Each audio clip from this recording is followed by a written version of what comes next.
So we decided we have Hemp History Week this week and celebrate with the big hemp forum, bringing in people from, we tried Kentucky, they were too busy, but we did get Indiana here, and then we have Northern Illinois folks. I would like to take this opportunity right now and tell you about some of the people that we have been working with. FoodWorks, you want to jump up and down for me? Yeah, just real quick. Yeah. FoodWorks is centered in Carbondale. We jumped into this effort a few months ago when we were invited to a meeting to talk about, we're always looking for opportunities for farmers.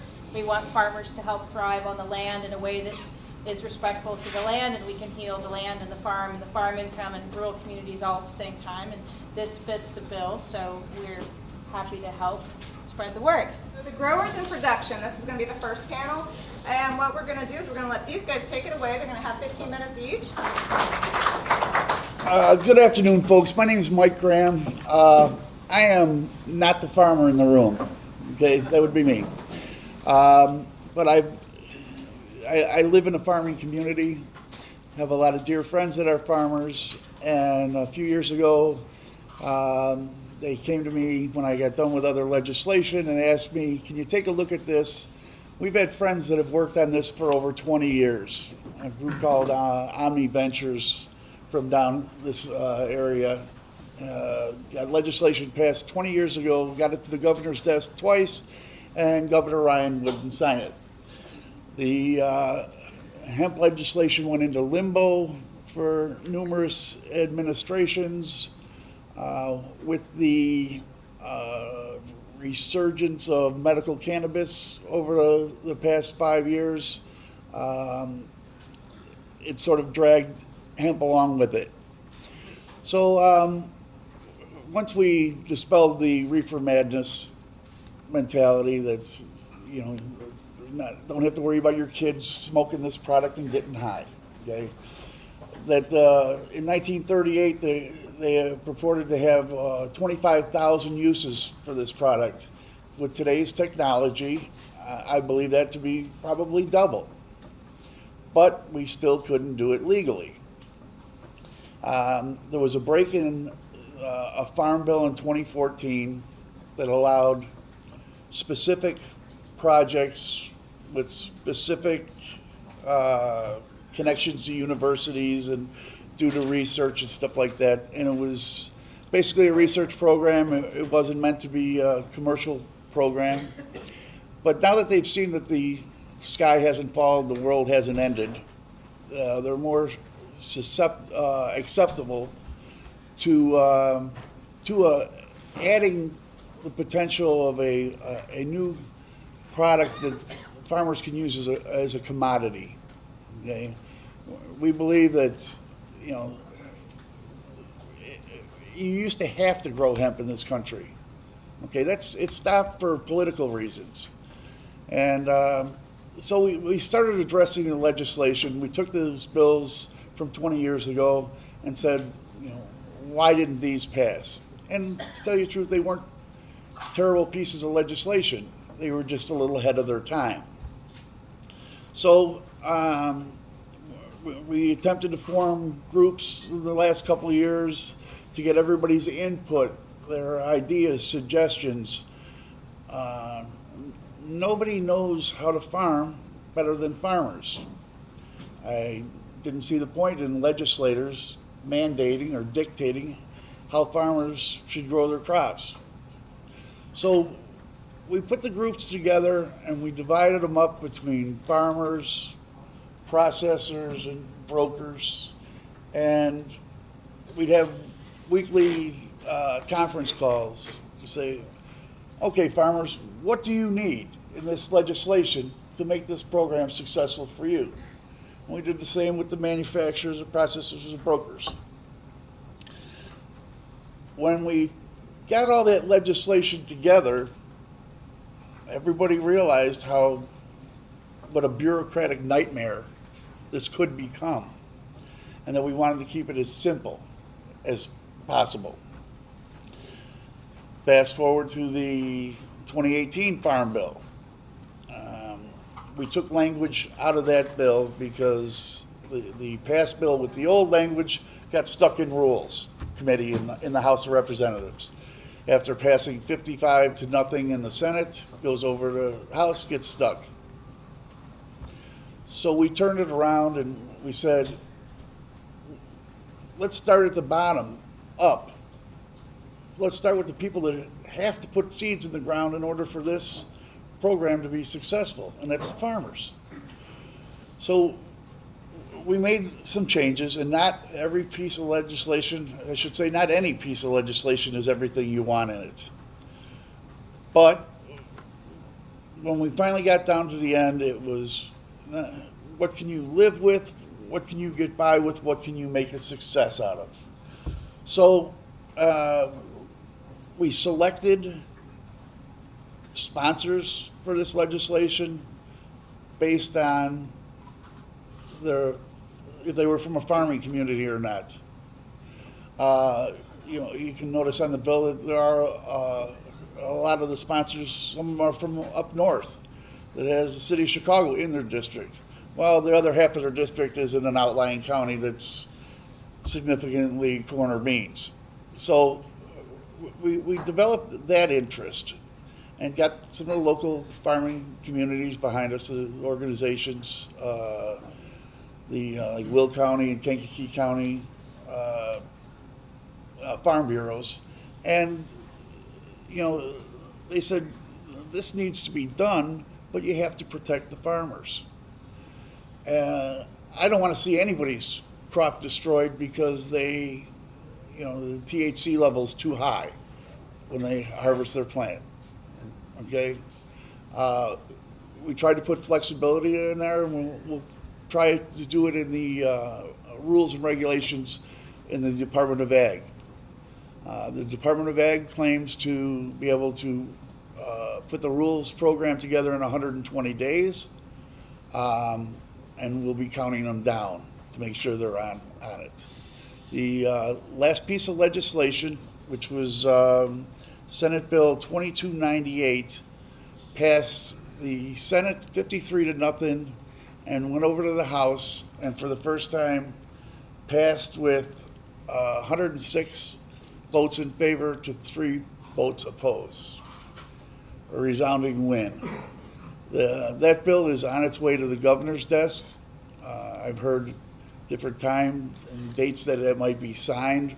We're hoping for the Ag Day at the State Fair would be nice, just to kick off the program with a little fanfare. What we need you to do is call the governor's office and just ask him, please, let's get to signing this hemp bill before, it expires. I don't see that happening in an election year. It came with such overwhelming support.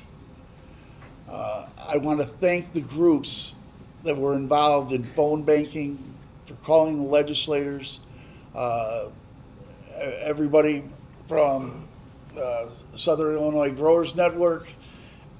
We had the Normal, the Illinois Stewart Alliance, the Farm Bureau. Everybody was making calls to their representatives.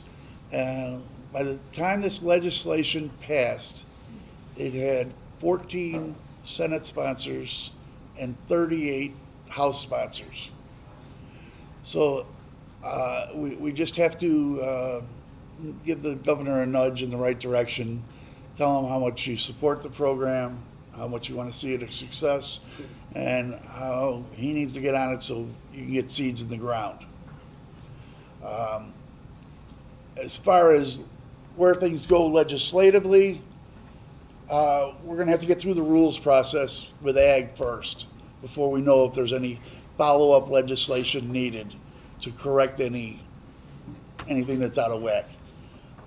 If you have the opportunity to read the legislation, it'll come out, I'm sure, through the Department of Ag in basically a shorter form. But considering what we started out with and where we ended up, I think it was a great success for all the groups that were involved. And I want to thank them all. That's all I have on the legislative end. I'm I'm ready to go to another state and do it again.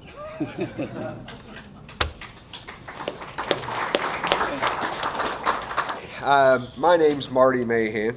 I'm a fifth generation farmer in southeastern Indiana. And I've just recently returned to the farm. In the last several years, I didn't have much interest in becoming a farmer again, but you know, sometimes things change. And right about that time that I took an interest in the farm was when the hemp bill was passed, the farming bill. And I thought, man, all I need is a sickle bar and a baler and I'm in business. It's that simple. Found out it wasn't quite that simple, but I wasn't that far off. But I have spent the last 4 years immersing myself, trying to learn everything I can. Indiana does have a hemp law on the books, but unfortunately our Department of Agriculture is not involved. So Purdue University, our big ag university, they're the only ones growing. But with that said, I have spent a considerable amount of time in Kentucky. I have a lot of friends now down there that I have learned as much everything that I can about hemp farming. So to get to some of your important questions and what people really want to know is that hemp grows well in a wide variety of climates. There's cultivar for just about anywhere. You can grow hemp real well in just about any climate. It prefers a well-draining soil with low clay content. Some people say that they like to lead on that hemp can be planted year after year after year. We're coming to find out most people are now saying that 3, maybe 4 years is the most. So then you'd want to put it in rotation with other crops. It's best to follow up cereal grains if possible, but of course not many of us around here are growing cereal grains. The one thing we do know is you do not want to follow up soybeans. Hemp is very susceptible to white rot. If there's any farmers in here that grow soybeans, you know what I'm talking about. Hemp is sown in with a standard drill. It is a nitrogen-hungry plant. I have yet to find out a lot of these statistics that you try to find at the University of Kentucky, Purdue University, they don't have a lot of very factual information published yet. So most of what I learned has been from talking to other farmers, and most of them are saying that hemp likes about the same amount of nitrogen as corn does. A lot of people have to put on phosphorus and potash as well. So there are 3 things to grow hemp for right now: fiber, seed, and CBD. If you're growing for fiber, the growing season is 90 to 120 days. If you're growing for seed, it's around 120 to 140 days. CBD, I don't know yet. That's kind of a new thing, and I'm really starting to get immersed in the CBD aspect of it. If you're growing for seed, which is what the majority of people grow for right now, is for seed, because there is a welcome market. Plenty of people that are buying the seed to press for oil, turn into health foods, those type of things. So if you're growing for seed, you can harvest that with a standard grain head. They say you have to slow down your cylinder and your rotator and auger speeds. There's a lot of talk of the fiber really binding up in the gears inside of the tractor and causing some issues. So although you can use existing equipment, there's some modifications and a lot of care that needs to be taken when you're doing that. Now, if you're harvesting for fiber, it is relatively simple. A disc bind or a sickle bar is what most people are using. After you cut that fiber, you either leave it laying in the field or you collect it for what is called the retting process. And that is, if you leave it in the field, it's just moisture breaking down the stalk of the fiber. If you collect it, some people collect it and actually bathe it in water to speed up that process. I can't tell you how long that takes. It depends on the fiber. And the really rough thing about the fiber industry right now is there isn't one. Processing of the fiber takes special machinery, expensive machinery. There is a large manufacturer in North Carolina called Hemp Incorporated that has a big decorticator, and then there's a company in Omaha, Nebraska called Bastcor. For us right here in the Midwest, it doesn't do us any good to have to pay to ship things all the way to Nebraska or to North Carolina. So there are several of us that are trying to work on aspects of things to help get that fiber market in place, get it going. I really see fiber as an option, number one, for folks that don't have a lot of startup capital to invest in machinery, or number two, for people that have just small acres, less than 80 acres or things like that. This is something that they can grow with a minimal investment. Of course, the number one question that everybody wants to know is, how much money can you make? Again, published results are very hard to find. I've seen everything from $400 growing for seed, $750 if it's irrigated. And again, fiber's tough to say just because that market isn't really built yet. Now, from my own conversations of talking with processors and farmers, I have a processor in Kentucky that he has told me he pays 70 cents a pound for conventional seed, $1.10 a pound for organic seed, and that most of his farmers get 1,000 to 1,200 pounds per acre. So you can do that math and figure out what your income would be. As far as your input costs, most hemp seed costs $3 to $4 a pound, and an application rate for seed is generally 20 to 25 pounds an acre. So again, you can do the math there and figure you're going to spend $80 to $100 an acre on your input costs for seed.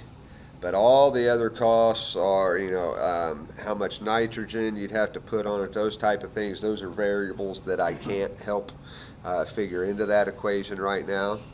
There are no approved herbicides. There are no approved pesticides, so you don't have any costs associated with that.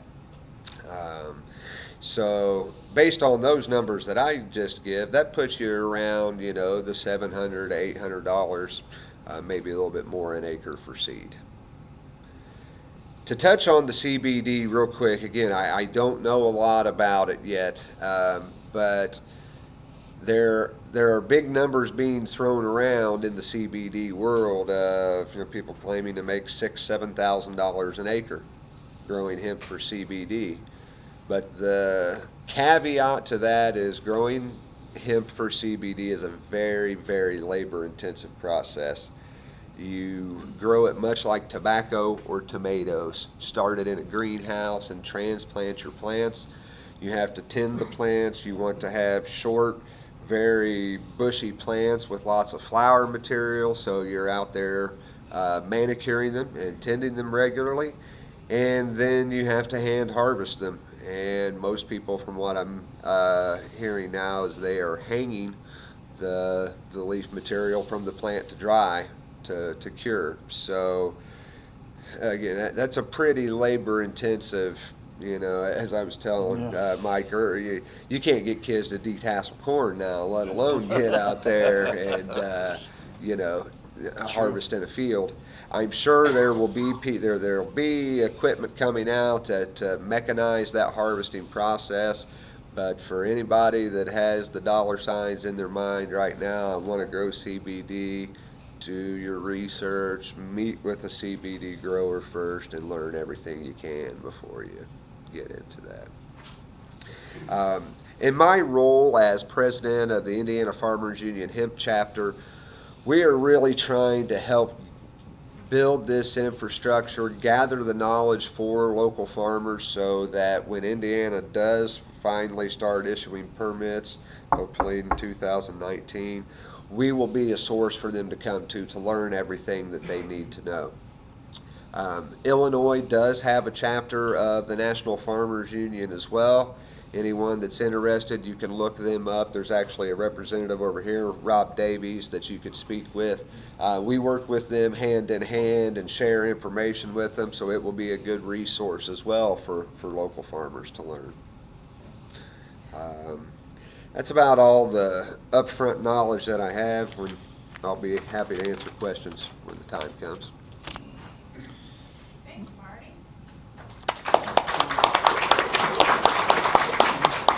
Last but not least, Les, take it away. My name's Les Dart. I'm a fifth-generation farmer as well, who just returned to the farm about 5 years ago. I'm not related to Marty, even though our stories seem to be crazily similar. When my father passed away, I moved back from Washington, D.C., returned to the family farm and co-operate our farm with my sister. And to tell you a little bit about the Agricultural Development Association, that's the organization of which I'm chairman. We have to go back to 1999. A group of farmers in Crawford County, Illinois, got together and saw that the plight of farmers wasn't looking very good at that time.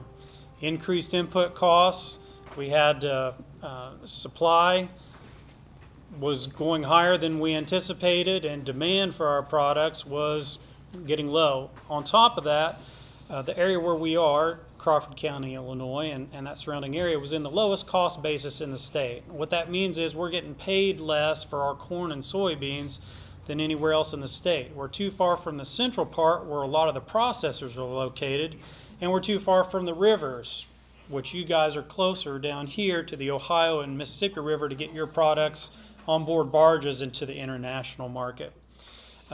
Crawford County is located between Effingham and Terre Haute area, so usually I tell people I'm from Southern Illinois. I'm in Murfreesboro right now, so that ain't going to fly. But it's definitely not in Central Illinois, but we're kind of in that little area of east-southeast Illinois, right on the Indiana border. So as these farmers got together back in 1999, they started taking a look of, rather than just sitting back and complaining about things, what can we do to make our situation better? What are the opportunities out there? And originally, one of the first meetings they had, they looked at three potentials. One was looking at synergy opportunities with local businesses, manufacturers, and corporations. Another was industrial hemp. And then the third one was grain ethanol. The synergy opportunities just weren't there. They realized that wasn't going to happen. Industrial hemp, at that time, we looked at it and realized that legislatively it just was not going to fly at that time. Just wasn't going to happen since it was a controlled substance, Schedule I controlled substance, just like marijuana. It was considered the same as marijuana. So they pursued grain ethanol. And the result of that was they developed and created a LLC that became Lincoln Land Agri-Energy Ethanol Plant. It's the only cooperatively owned ethanol plant in the state of Illinois. It's located in Palestine, Illinois. Our ADA membership, that's a 501c nonprofit, has a little over 500 members in it. And that's farmers, it's businesses who are interested in supporting and helping a healthy agriculture economy in Illinois and Indiana. And so we stayed in place. And the idea is that, you know, if there are other opportunities out there, we're going to seize those for our members and help support. A lot of the farmers and growers back then, they said, we're in a situation where the farm economy is such, we can't bring our kids back to the farm. And that's not a healthy state when you're in that. So the idea was try to create potential opportunities where we can get our kids back to the farm so that if they want, they've got the opportunity to do that. About 3 years ago, when we were looking at other opportunities and things, I thought, well, let's go ahead and revisit this industrial hemp. Because now in the state of Illinois, we find ourselves in a situation where medical cannabis is legal. They're growing it in the state, and you can write a prescription for it. So we got a situation where if the stuff gets you high, it's legal in the state of Illinois. If it doesn't get you high, it's illegal, and you better not have anything to do with it. So all that to say, it was clear to me that that circumstance probably is going to last too long. It looks like an environment where industrial hemp is something that's going to become legal. I went to Purdue University's hemp day that they had up there, and we started looking at it more. We started working with Mike and other groups to say, okay, first thing that has to occur is we've got to remove the legislative barriers here. We've got to get it legalized. And it looks like that's happening. And so now the question is, what are the opportunities out there? We wouldn't be looking at this, and I wouldn't be interested in this, if I didn't think there were some possibilities there. I don't think it's going to be the silver bullet. I don't think this is going to completely revolutionize American agriculture. I'm a farmer. Farmers, we've been told that about all kinds of different products for various generations. But I'll tell you what, economists tell us that if we reduced our corn acres by 10%, we would be much more profitable. Right now, corn that's in the ground, whenever it's harvested, farmers aren't going to make a profit. Well, what if we reduced 10% of our corn acres and had another viable crop out there that could still be profitable and could also help support maybe some local manufacturing jobs, could also produce a really interesting product that's in demand for generations? I don't know if that's going to happen or not, but let's see if it might. And now, one of the things that our group does is not just help support farmers, but we try to balance that difference between the chicken and the egg. You know, and like we're talking about now, okay, now that's legal for farmers to grow, but we don't have a market for it. Okay, well, if there was a market, then they're going to need some farmers, and that's what's going to be the slow process of building that. And that's where I think farmers need to have their foot in both baskets there. If there's something where there's a profit to be made, farmers need to have a chance to do that. We need to balance risk between both of those. It'll be interesting to see what takes place with that. The other thing that I think is interesting is whether you're a small grower and a small farmer with 50 acres, or whether you're a large farmer that's got 4,000 acres, it sounds like there could be a possibility for hemp to work in any of those types of systems, any of those types of businesses. And it's probably going to depend upon the type of product that needs to be grown at that. If it's highly specialized, you know, you've got a small farm, you could make that work, it sounds like. If you've got a large farm, boy, there seems to be lots of potential there in food and fiber. So that's why our group is interested in it, and that's why we've tried to support some. We've contacted our legislators to support the SB 2298, and I'm happy to be down here, and we'll keep supporting things. And like I say, I don't know where it's going, but I'm willing to push ahead, and I think a lot of farmers are, and let's just not sit in chairs and complain about things at the coffee shop, but let's try to really push things forward and foster things and see if we can disrupt things. Maybe we'll have a real interesting crop that we can grow in the future. That's fine.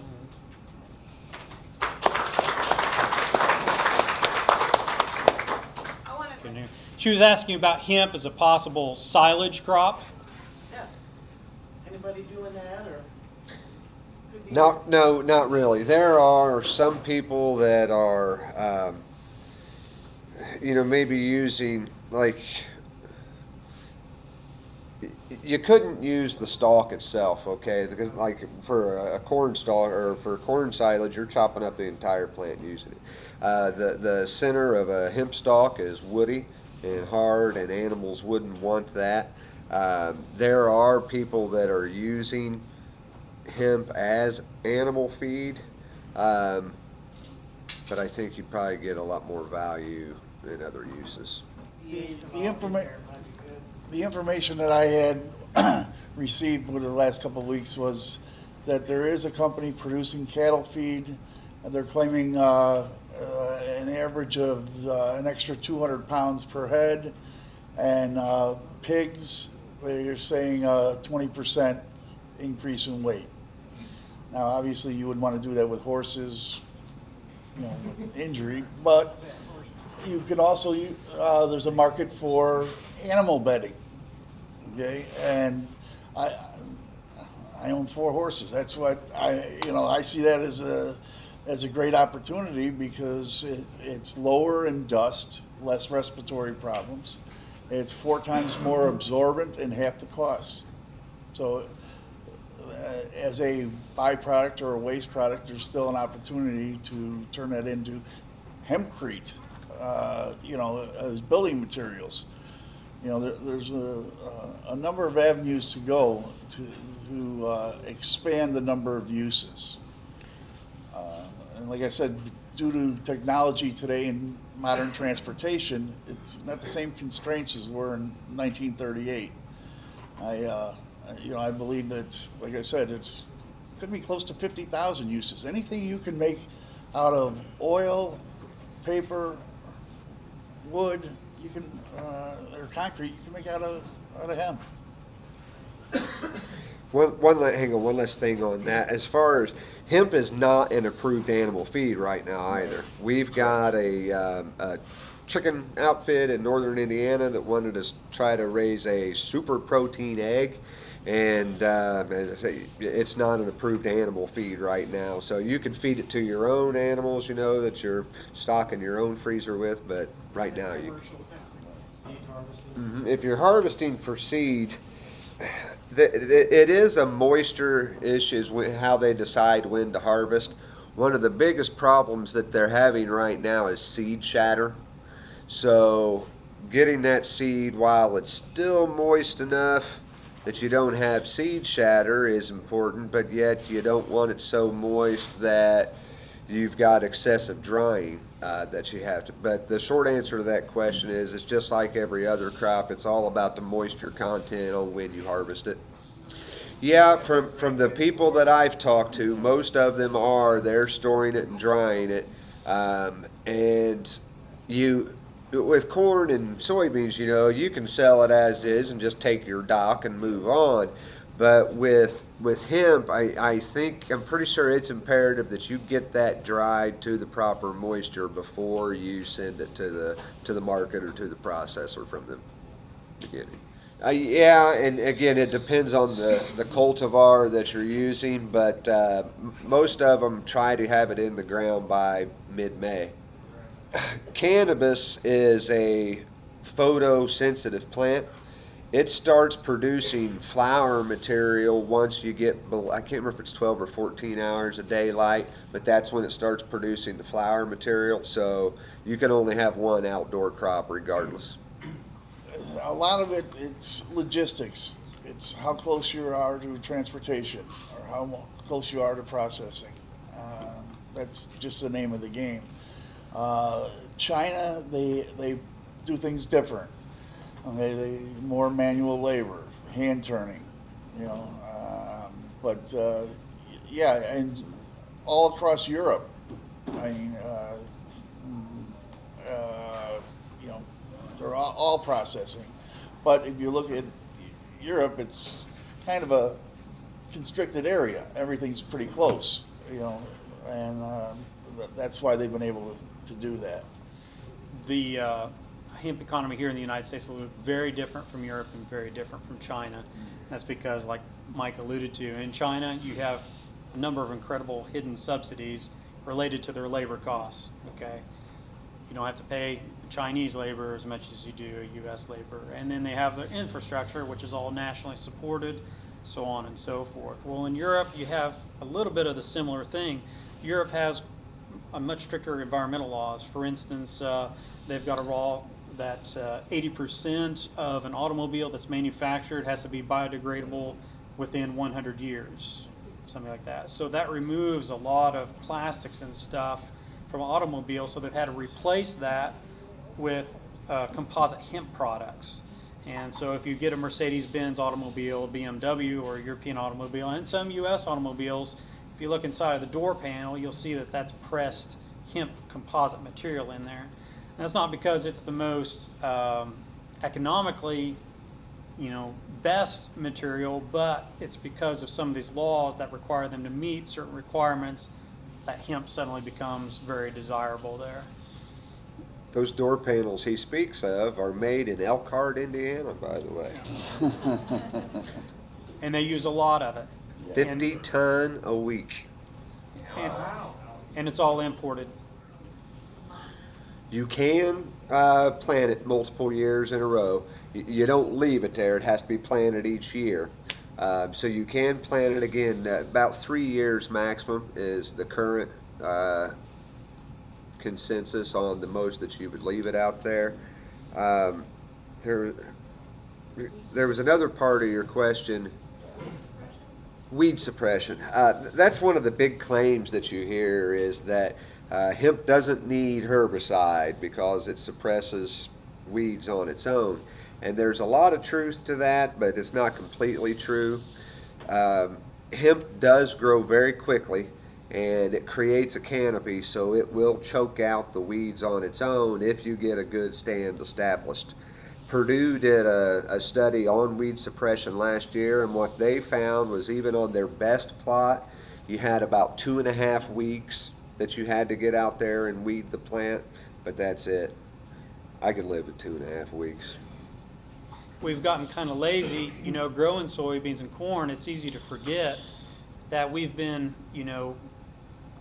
we've got corn varieties and soybean varieties that have been developed with a huge amount of capital for the past 50 years, to where we've got, Roundup tolerant traits. We've got all these corn rootworm traits and everything.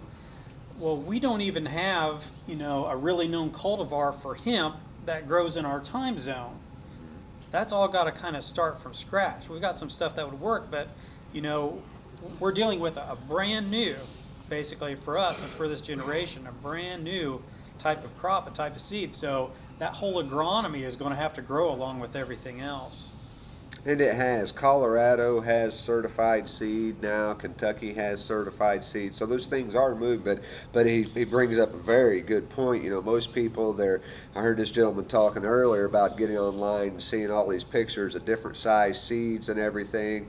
These last 4 years, all the universities that have been growing have spent most of their time fighting with the seed because they're importing either Canadian seed or European seed that is for a different climate zone, and that's a great point. And that's one of the things that makes it exciting too. You start now, and you could see rapid development, and I think the economy, would really grow just with a little bit of science behind it. Our ethanol plant, people said ethanol, it is something that just, it's not going to go, it's not efficient at all. Well, our little plant, when we started going from where we were in that 9 years, we almost doubled our efficiency and the amount of output that we could get from the corn that was going in there to the amount of ethanol that's producing from each bushel of corn. It's just a little bit of science can really make a difference on a lot of this. Absolutely.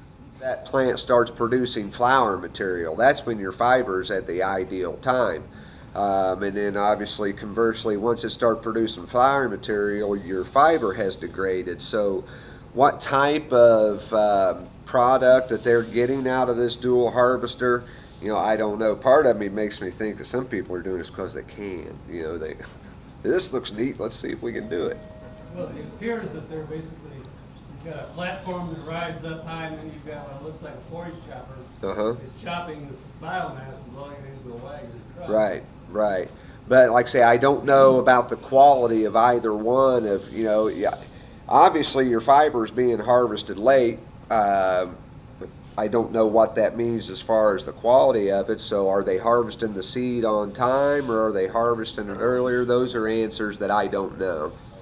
$6 billion a year of hemp products raw hemp comes from Canada into the United States. Be nice to be able to grow that here. Canada pretty much just grows for seed right now. And there's a lot of speculation that Canada is behind some of the pushback on legalization here, because once we start growing here, their exports are gonna. That's what I'm seeing. They're expecting. Mike, after the governor signs, how can we influence the agricultural department on the permitting and rules making process? Call them repeatedly.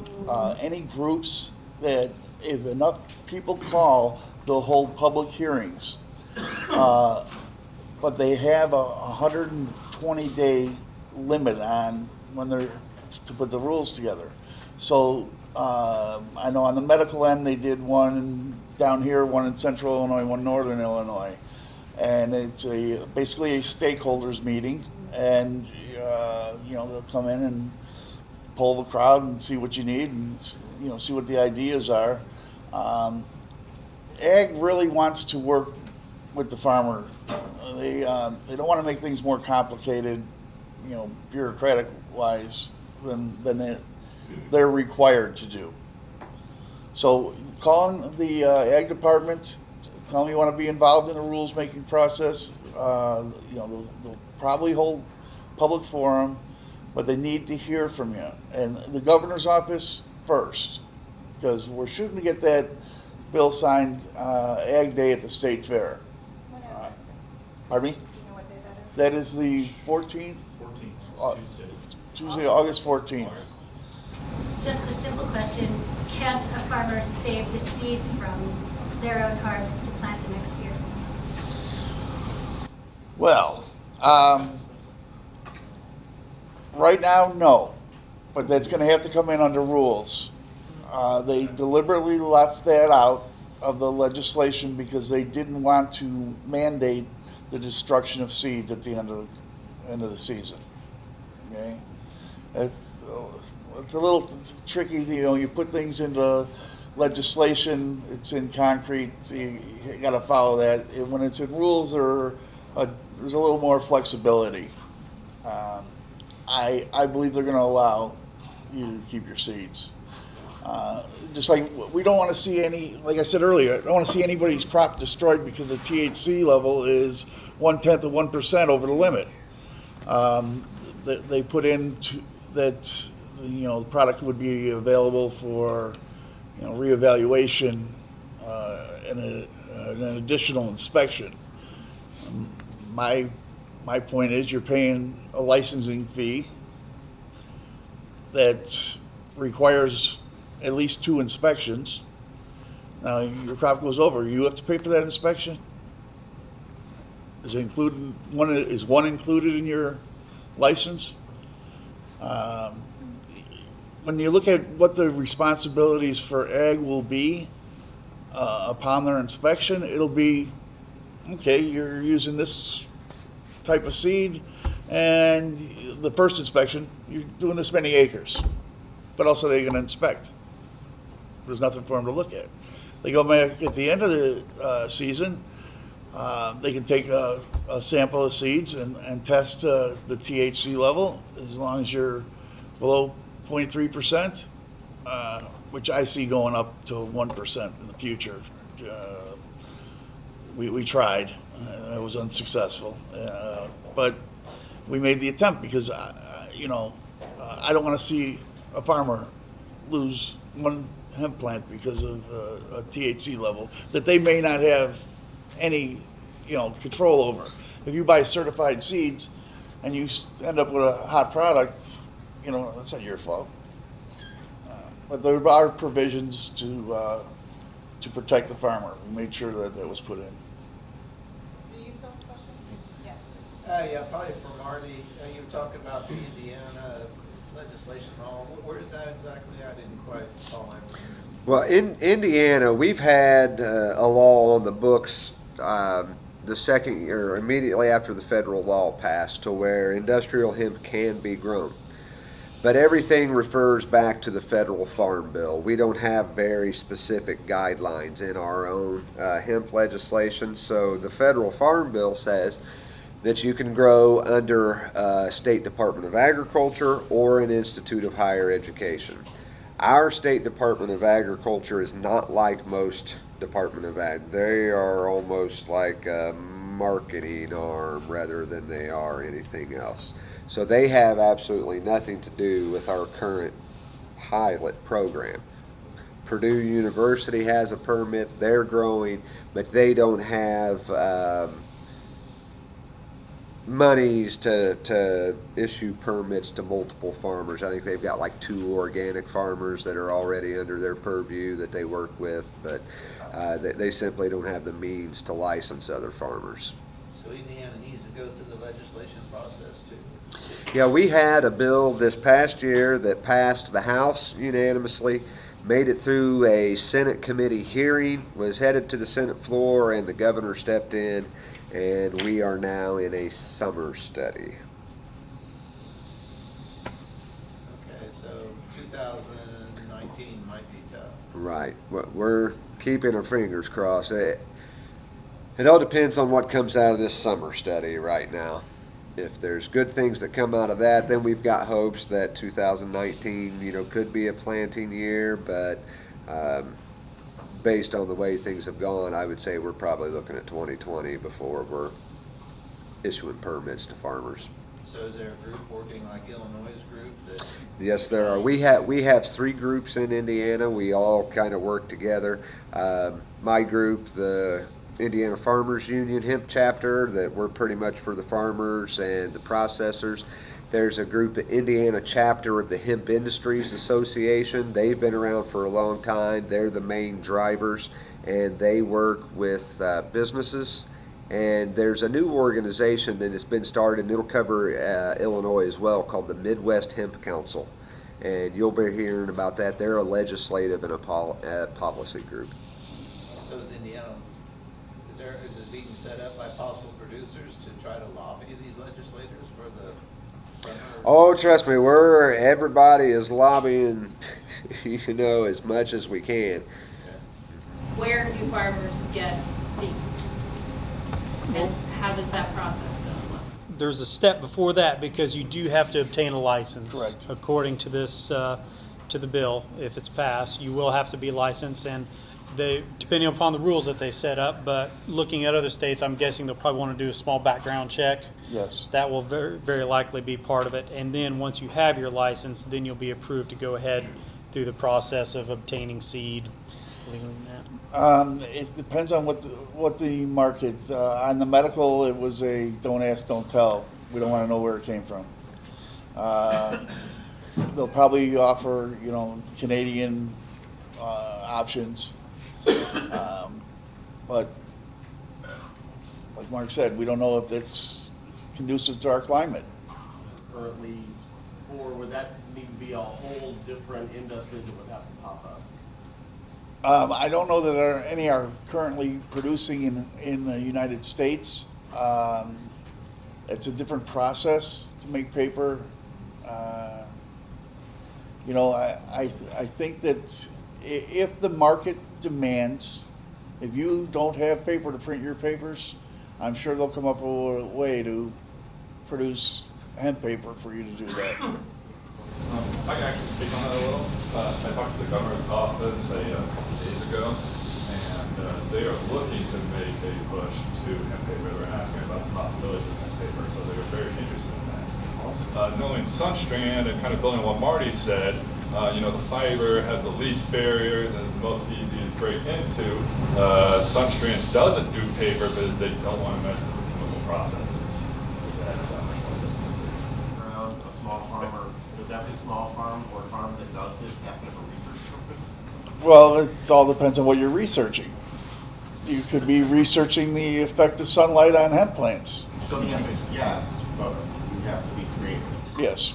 According to the last Farm Act bill in 2014, I believe it's section 7606, that would allow the states that have programs that are operating, as long as you follow the guidelines of your state, you would fall under the federal guidelines. You would be safe. So we don't need the federal government to say, Illinois can do this. Well, the federal government Has already. The 2014 Farm Bill has made it legal, but again, it's for states have to pass it on their own level. The federal Farm Bill doesn't just say anybody can do it. Each state has to pass their own bill. And as long as you stay in the rules and guidelines of your state, you're good on the federal level. I wouldn't hold that to be true yet. The fact of the matter is they're still doing those studies and trying to find out what all it needs. And the other thing was everybody's talking about, you can double and maybe triple crop it a year, and it's what you were saying doesn't sound like That's right. If you got a greenhouse, you can triple crop it. But again, it's just the cannabis plant period. It's all based on the amount of sunlight. So It may depend on the use that you're growing it for too. We double crop soybeans, and you're using the same thing because it's light activated for reproduction. You might be able to double crop fiber though, since you're not producing the. I don't know. But I haven't heard of anybody that double crops it for harvest. You know, I know that there are some people that they may throw it out for erosion control, or you know, they're looking into cover crops and those type of things, but they're not using it to harvest. Well, one thing that's important to remember is this is a new crop. If you use herbicides, there is no herbicide approved for use on industrial hemp. Keep in mind that that's a process that has to go through approval through EPA and everything else, USDA, to get approved. So there's no approved herbicide at this point, as I know, for hemp. Those are things that you wouldn't think about, you know, if you've been growing for a while, but that's something to keep in mind. The best place to look is I am constantly on Purdue's website. Theirs is purduehemp.org.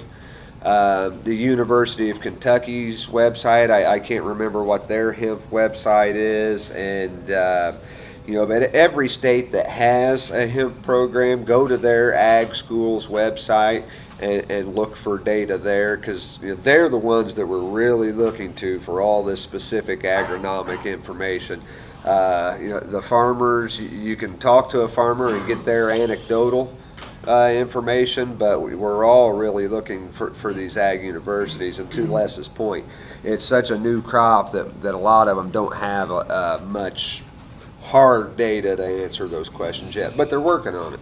It's great to have, you know, Purdue University. They're the ones who are taking it on the chin for the farmers right now. They're the ones who they were the first ones to really import seed, and they had to put up with United States Customs blocking the seed because they're disjointed between DEA and USDA and other branches, and then see that they come in, they grow it and find out it doesn't grow. They had like 20% germination rate on some of it. And you know, it came from, so they're the ones finding out immediately, okay, this stuff is no good, this stuff is good, and they've learned a tremendous amount, you know, which would have cost the farmer a lot in just a couple of short years. Yes, under the current way that it's done, you would just, again, when I grow for fiber, I'm going to leave it in the field to red just because I'm lazy. I'm not going to, you know, gather it up to dunk it in water. But once it has done that field redding, then theoretically you can just bale it into big square bales and ship it off to, you know, wherever your nearest decorticating process is. Most of the big ones, they're set up and able to handle the large square bales, it seems like. So that's the current model. Hopefully that, you know, there's going to be innovations and changes, and that will all change here in the next 2, 3, 5 years, but that's the current model. Okay, before we go on break, I just wanted to invite you all to get to know FoodWorks a little better. If you signed up on a sign-in sheet, we'll let you know about what we're doing. We've got field day scheduled for the whole year. I wanted to introduce Jennifer Paulson real quick, and she can run down a few of those topics in case you wanted to check some of those other things out. I am the program coordinator at FoodWorks. I do a lot of different programs, and through the summer season, well, summer and fall growing seasons, we do field days once a month, typically on the second Monday of the month, and each different topic. So tomorrow, actually right here at this facility, we're going to have a beekeeping basics for Southern Illinois. So if anyone's interested in learning about how they might start keeping their own hives, what it takes throughout the year, harvesting, bottling and selling honey, how it might impact your crops, that sort of thing, we're going to be talking about that tomorrow. Other topics we have going on in July would be sustainable berry production. Looking at how can we grow berries in Southern Illinois without using a lot of chemicals. We're going to have culinary and medicinal herbs for good health in August.